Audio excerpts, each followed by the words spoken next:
వారంలో ధ్యానించుకున్న విషయాలు దేని గురించి మనము గత వారంలో ధ్యానించాం? క్రీస్తును స్వీకరించిన మనందరము కూడా యాజకులుగా, పరిశుద్ధ జనాంగముగా దేవుడు మనల్ని ఏం చేస్తున్నాడు అంటే, ఒకప్పుడు మనం పాపములుగా ఉన్న మనలందరినీ కూడా ఆయన కుమారుని యొక్క రక్తము ద్వారా మనలందరినీ కూడా ఎలాగా తయారు చేస్తున్నాడని వ్రాయించాడు బైబిల్లో.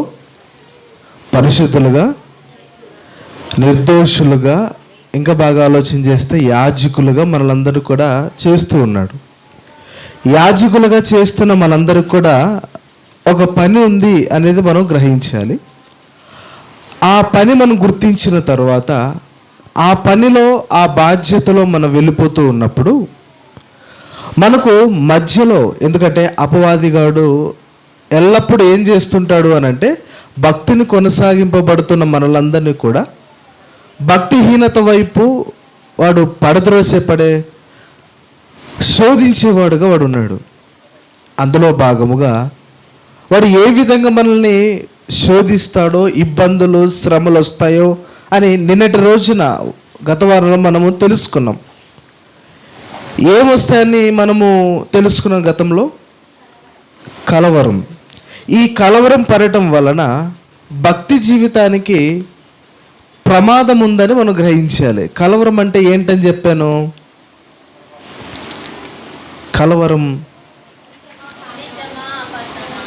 కలవరము అని అంటే అర్థం ఏంటంటే, నిజమా కాదా అని ఒక డౌట్లో పెడుతున్నటువంటి సందర్భాలు ఏ వచ్చినా, ఆనాడు అవ్వ దగ్గరికి ఏ విధంగా అయితే కలవరం అనేది అపవాదం వచ్చి పరిచిందో, అలాగే మన జీవితాల్లో కూడా కలవరము అనేది రావటం వలన ఆ కలవరం తర్వాత వచ్చే క్రియలు ఏంటంటే, అదే పిరికితనం, అవిశ్వాసం, భక్తిహీనత, ఇవన్నీ కూడా మనకు ప్రారంభము అవుతాయి. దేనివల్ల? ఎప్పుడు ఇవన్నీ కూడా అంటే, ఎప్పుడైతే స్థిరపడమో అప్పుడు వాడు అపవాదం వచ్చి మనల్ని ఏం చేస్తాడంటే కలవరపరుస్తాడు. అప్పుడు దాని ద్వారా జరిగే క్రియలన్నీ ఏంటంటే, ఈ యొక్క భక్తిహీనత, తర్వాత పిరికితనం, ఇవన్నీ మనకు కనపడతాయి. అందుకనే మనం ఏ ఆత్మను పొందామని మనకు బైబిల్లో స్పష్టంగా చెప్పబడింది. పిరికితల ఆత్మను మనము పొందలేదు, దత్తపుత్ర ఆత్మను మనం పొందాము, అదే పరిశుద్ధాత్మ దేవుడు. ఆ ఆత్మను మనం ఎప్పుడైతే పొందుతామో మనం మనం బ్రతుకుతా ఉంటున్నాడు అక్కడ బైబిల్లో. ధైర్యముగా వస్తున్న శ్రమలను మనము ఎదుర్కోగలము, స్థిరపడగలం అని గతంలో చూసుకున్నాం. ఇంకా ఈరోజు మరొక లక్షణాన్ని గురించి చూద్దాం. ఎందుకంటే కలవరం పడటం వలన ఎలాంటి లక్షణాలు వస్తాయో రెండు భాగాలు మనం గతంలో చూసాం. ఏమొస్తాయి? పిరికితనం అనేది వస్తుంది అంటున్నాడు. ఇంకా చింతల గురించి కూడా చెప్పాను. చింత కలిగి ఉండద్దండి అని చెబుతున్నాడు. చింత యావత్తు మొత్తం నా మీద వేయండి అంటున్నాడు. ఇవన్నీ లక్షణాలు ఎప్పుడు ప్రారంభమవుతాయి అని అంటే, ఎప్పుడైతే కలవరం ప్రారంభమవుతాయో. ఇవి రెండు లక్షణాలు. మరొక లక్షణం ఏంటంటే, ఎప్పుడైతే కలవరము అనేది మనలో ప్రారంభమవుతుందో తర్వాత వచ్చేది ఏంటంటే, కొన్ని సందర్భాల్లో శోకం అనే లక్షణం కనబడుతుంది. శోకం అంటే తెలుసా? ఏడవటం. అంటే బాధ, కన్నీరు, దుఃఖము అనే పదాలకి హై రేంజ్ పదమే శోకం. అది ఎప్పుడు మనం కనపడుతుంది, ఎప్పుడు మనం అనుభవిస్తాము అని అంటే, మన ఇంట్లో వాళ్ళు ఎవరైనా సరే, మన తండ్రో, తల్లో, అన్నో, తమ్ముడో మరణించినప్పుడు అప్పుడు ఎదురయ్యే ఆ బాధ ఉంటుందే, దాన్ని శోకము అని అంటాం. అంటే దాన్ని వివరించలేనిది, దానికి హద్దు లేనిది. ఎందుకంటే మనం చిన్నగా ఏదైనా ఇంట్లో గొడవ పడినప్పుడు బాధపడతాం, మళ్ళీ వెంటనే సరిదిద్దుకుంటాం. సంథింగ్ ఏదైనా బాధపడుతుండే చిన్న బాధలు. కానీ ఈ యొక్క బంధం మనకు దూరం అయిపోయినప్పుడు అప్పుడు మనకి ఎదురయ్యేదే ఆ యొక్క శోకం. ఈ శోకం అనేది ఎంత డిప్రెషన్గా మనిషి వెళ్ళిపోతాడు అని అంటే, చివరికి మనిషి చనిపోవటానికి, చివరికి ఇంకా బాగా చెప్పాలంటే దేవుణ్ణి కూడా దూరం పరిచేటటువంటి అవకాశాలు కూడా ఉన్నాయి. బాగా ఆలోచించాలి. ఎప్పుడు ఈ శోకం మనలో వస్తుందని అంటే, ఎవరైనా మనం పోగొట్టుకున్నప్పుడు, ఆత్మీయులు కానీ, బంధువులు కానీ, ఇష్టమైన వారు మనం కోల్పోయినప్పుడు మనకి ఎదురయ్యే లక్షణమే శోకం. ఈ శోకం వల్ల ఏంటి ప్రమాదం? ఆలోచించేయండి. శోకం వల్ల ఏమైనా ప్రమాదం ఉందా? ఉందా లేదా? ఏ విధంగా ఉంది అంటే శోకం పడాలని చెబుతున్నాడా, పడకూడదని చెబుతున్నాడా? పడాలా? రైట్, పడాలి. మరి దానివల్ల కూడా ప్రమాదము అన్నట్టుగా మనకు బైబిల్లో కొన్ని సందర్భాలు కనపడితే కూడా తర్వాత చెప్తాను. ఇందుకే ఆ లక్షణాల గురించి మనం ఎందుకు ఈరోజు మనం ఆలోచన చేయాలి? ఆ శోకము అనే లక్షణం ద్వారా మనం ఏమైనా ఆత్మీయతల నుంచి దిగజారిపోయే అవకాశాలు ఉన్నాయా? అవి కూడా ఆలోచించాలి. ఎందుకంటే ఇప్పుడున్న సమాజంలో, సంఘములో ఉంటున్న ఏ సంఘంలోనైనా కొన్ని పరిస్థితుల్లో వాళ్ళ కుటుంబంలో భక్తిగా వస్తున్నప్పుడు వాళ్ళకి అధికారిగా ఉన్నటువంటి తల్లిదండ్రులు కానీ నడిపించేవారు ఎవరో ఒకరు ఉంటారు కుటుంబానికి. వారు అనుకోకుండా మరణించినప్పుడు వారి పిల్లల పరిస్థితి కానీ, వారి కింద ఉన్నటువంటి అధికారులు అంటే తల్లిదండ్రులుగా ఉంటున్న వారి కింద ఉన్నటువంటి ప్రతి ఒక్కరు కూడా వారి ఆలోచనలు ఎలా మారిపోతాయనంటే తల్లిదండ్రులు ఉన్నట్టుగా వారి ఆలోచనలు ఉండవు. గ్రహించాలన్నమాట. తల్లిదండ్రులకు ఉన్నటువంటి ఆ బాధ్యత అవన్నీ కూడా తన కుమారులకు కానీ తన సహోదరులకు కానీ ఉండవు. ఒకవేళ ప్రార్థనకు వస్తూ ఉండొచ్చు, భక్తిగా దగ్గరికి వస్తూ ఉండొచ్చు, కానీ ఆ శోకం వలన ఏమవుతుంది తెలుసా? ఇప్పుడు దేవుని నమ్ముకున్న ఆయన ఏమైపోయాడు? మాకు దూరంగా అయిపోయాడు. ఇది మొదటిగా చిన్నది మెట్టిది. మనలో ప్రారంభమయ్యే మెట్టి ఏంటంటే శోకం ఎక్కువ బాధలోనికి వెళ్ళిపోవటం వలన నాకు దేవుడు ఏం చేశాడు అనేది ప్రారంభమవుతుంది. నేను భక్తిగా ఉంటున్నాను కదా, దేవుని కొరకు నేను బ్రతుకుతున్నాను కదా, దేవుడు నాకేం చేశాడు? ఈ యొక్క బాధను పెట్టాడు అని చివరికి నాకు ఏం చేశాడు దేవుడు అని దేవుణ్ణి వదిలేసే అవకాశాలు కూడా చాలా ఉన్నాయి.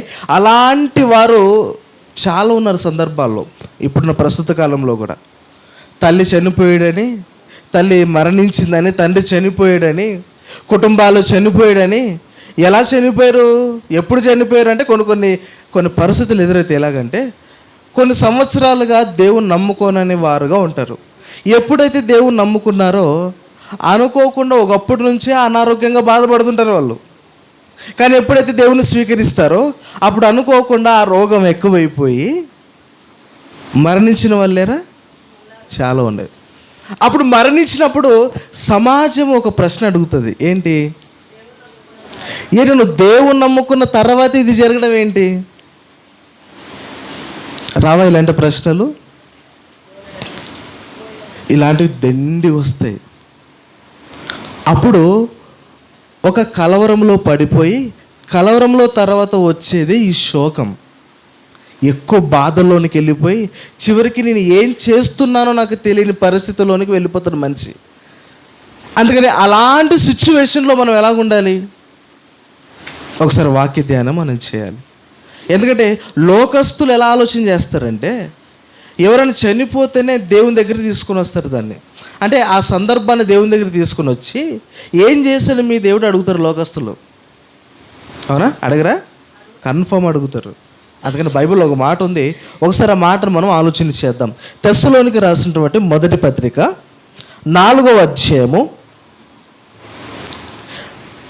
తెస్సలోనికి రాసినటువంటి మొదటి పత్రిక 4వ అధ్యాయము 13వ వచనం నుంచి చాలా జాగ్రత్తగా ఆలోచించాను.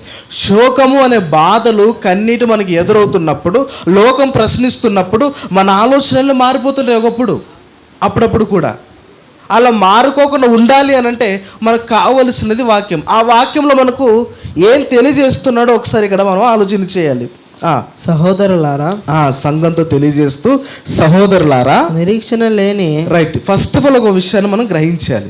ప్రతి క్రైస్తవుడు క్రీస్తులోనికి వచ్చిన తర్వాత మనందరికీ ఏముందట? ఒకటి ఉంది. ఏంటది? నిరీక్షణ. నిరీక్షణ అంటే ఏంటి?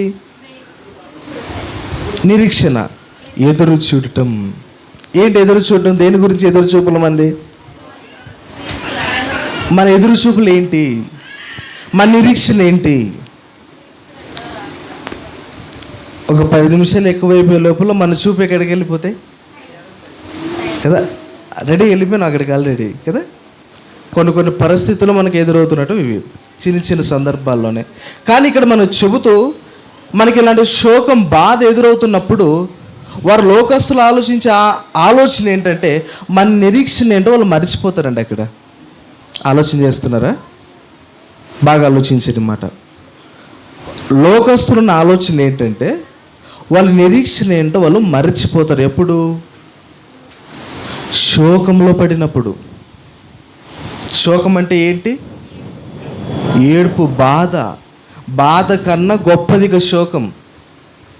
ఆ బాధలో పడినప్పుడు వారు మర్చిపోయేది ఏంటంటే ఈ నిరీక్షణ. అప్పుడు ఏం గుర్తుకొస్తే ఇవేం గుర్తుకురా, ఏముంటాయి తెలుసు మనసులో? ఆ బాధ, కన్నీరు, నన్ను విడిచి వెళ్ళిపోయారే, ఇవన్నీ బాధలో కృంగిపోతాడు మనిషి. కృంగిపోయినప్పుడు ఆ పరిస్థితుల్లో ఒకవేళ వాక్యం మనకు గుర్తుకు రాకపోయినా, వాక్యానికి దగ్గరకు మనం వెళ్ళకపోయినా నిదానంగా లోకంలోనికి అన్యుల్లా కలిసిపోయే అవకాశాలు ఉన్నాయి. అందుకనే ఇక్కడ చెబుతూ, సహోదరులారా, నిరీక్షణ లేని ఇతరుల వలె మీరు దుఃఖపడుకుండు నిమిత్తము ఏం చేయకూడదట? అర్థమవుతుంది నా మాటలు? నిరీక్షణ లేని ఎవరు లేదంటే నిరీక్షణ అంటే అర్థం ఏంటి? ఇప్పుడు మనం ఎదురు చూడడం ఏంటి? మన ఎదురు చూపులు ఏంటనంటే ఇక్కడ చెప్తున్నట్టుగా అదే పరలోకం. భాగంగా చెప్పాలంటే ఆయన రెండవ రాకడగా, ఆ రాకడు గురించి ఆయన వస్తే మనలందరినీ కూడా తీర్పులోనికి తీసుకొని వచ్చి పరలోకానికి మనల్ని తీసుకెళ్తాడు. అదొక నిరీక్షణ. మనకు పరలోకం ఉందనే నిరీక్షణ మనం అందరూ కూడా కలిగి ఉండాలి. మామూలు కలిగి ఉంటాం, అన్ని వసతులు బాగున్నప్పుడు ఈ నిరీక్షణ మనకు గుర్తుంటుంది. కానీ ఎప్పుడైతే ఈ శోకం, ఇబ్బందులు, కష్టాలు, నష్టాలు, కన్నీళ్ళు, మనుషులు దూరం కావడం, మనుషులు చనిపోవడం, ఇవన్నీ జరుగుతున్నప్పుడు మనకు ఎదురయ్యేది శోకం. అందులో పడినప్పుడు మనిషికి ఇవన్నీ గుర్తుకురావు. గుర్తురాలేనప్పుడు వాక్యం కన్ఫామ్గా మనం ధైర్యంగా ముందడుగేసి వాక్య ప్రకారంగా మనం ఆలోచించాలేంటి? ఎక్కువగా అందుకనే దుఃఖపడకూడదు అంటున్నాడు. మన యొక్క చింత మొత్తం కూడా శారీరకంగా ఉన్నట్టుగా మన చింత మొత్తం కూడా ఎవరి మీద వేయాలంటున్నాడు? దేవుడి మీద వేయాలంటున్నాడు కదా. అందుకనే దుఃఖాలు రెండు ఉన్నాయి, మనకు బాగా ఆలోచించాలి. మళ్ళీ ఇక్కడ చెప్పే దుఃఖం ఏంటంటే లోకస్తులు ఆలోచించే ఆ శోకం ఒకటి ఉంది. దాన్ని బట్టి మీరు బ్రతకకండి. మీరు అలా బ్రతికారు అనుకోండి, ఇక్కడ ఏం మర్చిపోతాం? మనం నిరీక్షణ మర్చిపోతాం. అందుకనే ఇక్కడ మాట్లాడుతూ సంగమా ఏమంటున్నాడు? నిరీక్షణ లేని ఇతరుల వలె మీరు దుఃఖపడుకుండు నిమిత్తం. అంటే దుఃఖం వద్దంటున్నాడు కదా ఇక్కడ. మత్తయి సువార్త 5వ అధ్యాయంలో అక్కడ 2-3 వచ్చుల్లో ఒక మాట ఉంది మళ్ళీ అక్కడ. మరి ఏంటి ఈ దుఃఖం ఏంటి, ఆ దుఃఖం ఏంటి? ఆలోచన చేస్తున్నారు, ఆలోచించారు బాగా. ఇక్కడైతే దుఃఖపడద్దు అంటున్నాడు. 5వ అధ్యాయం 3-4 వచ్చుల్లో దుఃఖపడువారు ధన్యులు అంటున్నాడు కదా. ఈ దుఃఖం ఏంటి, ఆ దుఃఖం ఏంటి? ఇక్కడ సైలెంట్గా ఏడవడం, అక్కడ గట్టిగా ఏడవడం. మరి ఏంటి దాని ఉద్దేశం? అందుకని నిరీక్షణ లేని దుఃఖం ఒకటి ఉంది. లోకస్తులందరూ బాధపడుతుంటారు కదా. దాన్నే పాతాళంలోనికి వెళ్ళిపోయేటప్పుడు 4 కనపడతారని చెప్పాను, గుర్తొచ్చిందా? పాతాళానికి వెళ్ళిపోయేటప్పుడు పాతాళాన్ని మింగే వారిలో 4 కేటగిరీస్ కనపడతారు. గనులు, సామాన్యులు, ఘోష. ఇదే ఆ ఘోష. ఈ ఘోష చేయి వారు ఎలాంటి వారు అని అంటే, ఇక ప్రతి దానికి చిన్నదానికి బాధపడేవారు ఒక ఎత్తు అయితే, చిన్నదానికే పెద్దగా బాధపడేవారు వాళ్ళైతే మరి మరణం ఎదురైతే వాళ్ళ బాధ ఏంటి? ఇక ఈ ఘోష చేయ వారిలోనే దేవునికి దూరమయ్యే అవకాశాలు ఉన్నాయని చెబుతుంది కదా బైబిల్. చిన్న చిన్న బాధలకే మరి ఆ సాక్షాత్తు మరి యొక్క బంధమే విడిపోయినప్పుడు దేవునికి దూరం పోయే అవకాశాలు లేవా? చాలా ఉన్నాయి. అందుకని వారు వాళ్ళకు దూరం అయిపోతారు కాబట్టి వాళ్ళకు ఆ నిరీక్షణ కనపడదు, ఆలోచించారు. కాబట్టి సహోదరులారా, వారి వలె నిరీక్షణ లేని వారుగా మనం వండుకోకుండా ఏం చేయమని చెప్తుంది అక్కడ? దుఃఖపడకుండా ఉండాలి. ఏ దుఃఖం ఇది? లోకంలో కనపడుతున్నటువంటి దుఃఖం. బాగా ఆలోచించండి. మన దుఃఖం వేరు, లోక దుఃఖం వేరు. క్రైస్తవులుగా భక్తిపరులుగా బ్రతుకుతున్న వారు దుఃఖం వేరు, లోకంలో కష్టపడి వారు దుఃఖపడుతున్న వారు దుఃఖం వేరు. మరలా ఆలోచించాలి. మన దుఃఖం ఏంటి అంటే చనిపోయిన తర్వాత మనకు ఆ నిరీక్షణ రావాలి అని మన దుఃఖం ఇది భూమి మీద ఉన్నప్పుడు. కానీ లోకం పడుతున్న దుఃఖం ఏంటో తెలుసా? ఆ 60 సంవత్సరాల వరకే ఇక. చనిపోయిన తర్వాత నాకు ఒక లోకం ఉంది, అక్కడ వెళ్ళాలని దుఃఖపడ్డ వాళ్ళు ఇక్కడ వరకే ఇక. నా పిల్లలు, నా కుటుంబం నన్ను వదిలేసిపోయే వాళ్ళు, అది ఇదే ఉంటుంది. కానీ అవును, నేను చనిపోయిన తర్వాత ఆ లోకానికి వెళ్ళాలి కదా అనే దుఃఖం అనేది ఆ లోక దుఃఖంలో కనపడదు. అందుకని ఆ శోకం అనేది చాలా ప్రమాదకరం. శోకము మనకు వస్తుంది, లోకస్తులైన వరకు వస్తుంది. అందుకనే జాగ్రత్త పడండి అంటున్నాడు. శోకం అనేది వాళ్ళకు వస్తుంది, మనకు వస్తుంది. వాళ్ళు శోకంలో పడిపోతారు, సొంత జనాంగం, సొంత వారు చనిపోయి మనము శోకంలో పడిపోతాం, సొంత వారు చనిపోయినప్పుడు కూడా.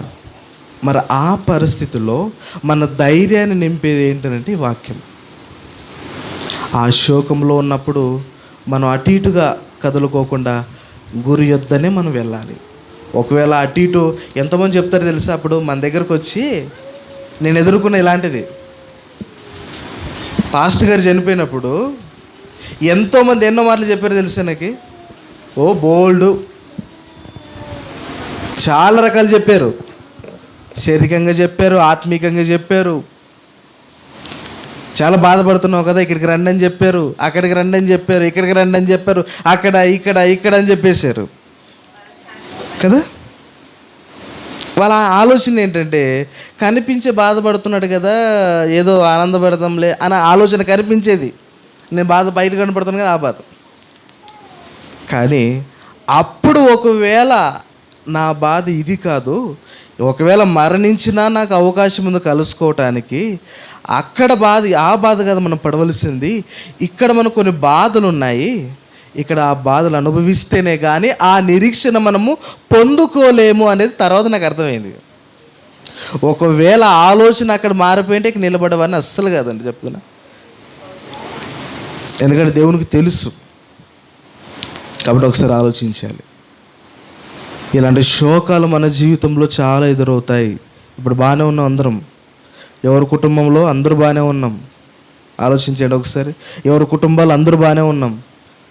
అనుకోకోకుండా ఎవరో ఒకరు అధికారులుగా తల్లిదండ్రులు ఎవరెవరు పోతే ఏంటి పరిస్థితి? ఆ కుటుంబం దేవుని నిలబడదు కదా. ఒక ప్రశ్న ఒకసారి ఇప్పుడు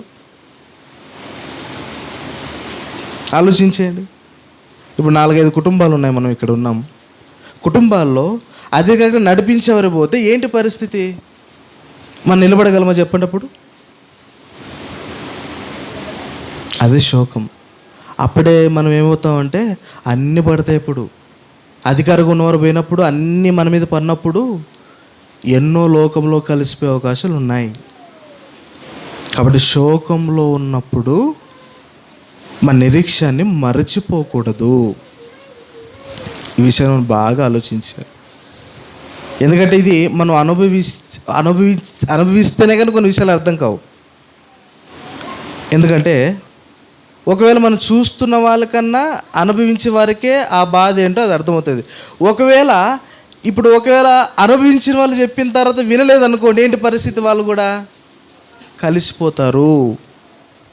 అనుభవించిన తర్వాత నెక్స్ట్ ఒకవేళ అనుభవిస్తారు భవిష్యత్తులో, చెప్పలేం. ఎవరి యొక్క ఆయుష్ ఎలా ఉంటుందో మనకు చెప్పలేం కదా. ఇప్పుడు అనుభవించేవారు చెబుతున్నప్పుడు మనం ఏం చేయాలి? వినాలి. ఏం కాదులే అనుకుని వెళ్ళిపోయాను అనుకో, అప్పుడు మనం బరువు పన్నప్పుడు మనకు అర్థమైంది ఏంటి ఇంత బరువా అని. అప్పుడు కింద పడేస్తాం, మనం పట్టుకోలేం. అప్పుడు పట్టుకోవాలన్నా నిలబడాలన్నా ఈ వాక్యం మనకు ఆధారం. అందుకని ఇప్పటి నుంచే మనం అన్ని ప్రిపేర్ చేసుకుంటూ ఉండాలి ఆత్మీయతలో. దేంట్లో? ఈ శోకంలో. తల్లిదండ్రులు కానీ పిల్లలకు కానీ ఇవన్నీ మనం చెప్పాలి, పిల్లలకు కానీ. ఎందుకంటే తల్లిదండ్రులు చెబుతున్నారో లేదు తెలియట్లేదు, కానీ ఒకవేళ తల్లిదండ్రులు ఒకసారి మీ పిల్లలతో ఒకసారి మాట్లాడాలి, కొన్ని విషయాలు చెప్పాలి మీరు. ఏంటనంటే ఒకవేళ కుటుంబాన్ని నడిపిస్తూ ఉన్నాను, ఆత్మీయతలో కూడా తల్లిదండ్రులైన వారు చెబుతుండలేవని వెళ్ళిపోతున్నాం, సంఘాన్ని వెళ్ళిపోతున్నాం. ఒకవేళ నేను దూరం అయిపోతే మీరు ఇలాగే నిలబడతారు దేవునిలో అని ఎప్పుడైనా మీరు అడుగుతుండాలి మీరు అప్పుడప్పుడు. ఎందుకంటే ఇవే చెప్పాలి మనం ఎప్పుడు చెప్తామంటే ఈ హృదయం అంతా కూడా బండబారినప్పుడు చెప్తాం, అవునా? ఈ హృదయం అంతా కూడా బండ బారిపోయినప్పుడు రాయి అయినప్పుడు అప్పుడు మనం పెన్నుతో రాస్తే పెన్ను ఇరిగిపోద్ది. ఎప్పుడు రాయాలి, ఎప్పుడు మనం చెప్పాలి అంటే ఇవన్నీ విషయాలు ఎదుగుతున్నప్పుడు చెబుతున్నప్పుడు వాళ్ళు చెప్పామనుకోండి, ఆలోచన చేస్తారు చిన్నప్పటి నుంచి. అవును కదా, వెళ్ళిపోతే నేను నిలబడగలను, ఆలోచన మారిపోతుంది. అప్పటి నుంచి ఇంకా ఆలోచన మారిపోతుంది. అందుకని పిల్లల దగ్గర అప్పుడప్పుడు ఇలాంటి విషయాలు మాట్లాడుతున్నాం. మనం ఏమనుకుంటామంటే ఇలాంటి చావ కబుర్లు ఎందుకు మాట్లాడాలండి, చాలా తప్పండి లోక దృష్టిలో అయితే. కానీ క్రైస్తువులైన మనము చిన్నప్పటి నుంచి ఇవన్నీ వాళ్ళకు చెబుతూ ఉండాలండి. చెప్పినప్పుడు వాళ్ళొక భయం ప్రారంభమవుతుంది. తెలుసా, భయం ప్రారంభమవుతుంది. ఏమని, అవును వెళ్ళిపోతే, మా తల్లిదండ్రులు ఎవరెవరు వెళ్ళిపోతే నా పరిస్థితి ఏంటి, అమ్మో దేవుడే నాకు ఆధారం. అప్పుడు మొదలవుతుంది. ఇంకా మీకు ఎన్ని వచ్చినా మీరిద్దరు లేకపోయినా నిలబడతాడు